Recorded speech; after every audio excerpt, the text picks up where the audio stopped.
Example இந்த மாதிரி கேள்வியெல்லாம் கேட்டாங்கன்னா எப்படி ஷார்ட்கட்டில் போடலான்னு பார்க்கலாம். முதல்ல கேள்வி என்னன்னா, ஏ ஒரு வேலையை 6 நாளில் முடிக்கிறாரு. ஏவும் பியும் சேர்ந்து அந்த வேலையை 4 நாளில் முடிக்கிறாங்க.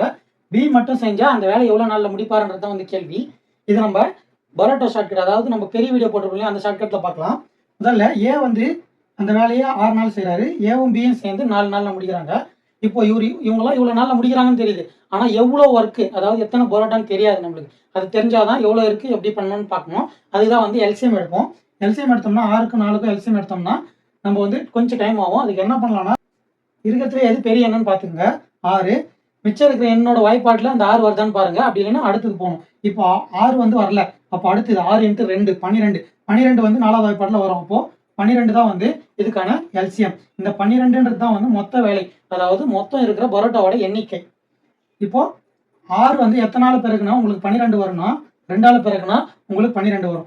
4 எத்தனால பிறகுனா உங்களுக்கு 12 வரும்னா, 3ஆல பிறகுனா 12 வரும்.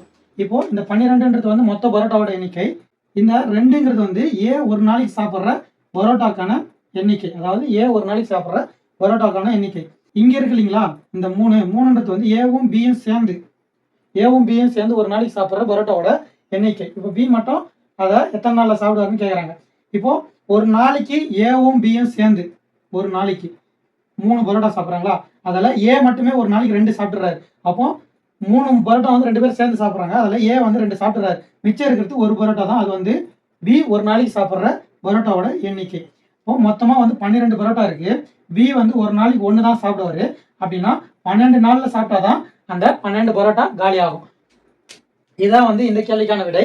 இப்போ இந்த டைப் இருக்கு இல்லைங்களா, நாட்கள் கணக்கில் இருக்கிற எல்லா டைப்புமே சேர்த்து ஒரே வீடியோவை எடுத்து நம்ம யூடியூப் சேனலில் அப்லோட் பண்ணியிருக்கோம். அந்த வீடியோவோட லிங்க் வந்து டிஸ்கிரிப்ஷனில் பின் பண்ணுறேன். பார்க்காதவங்க பார்த்துக்குங்க.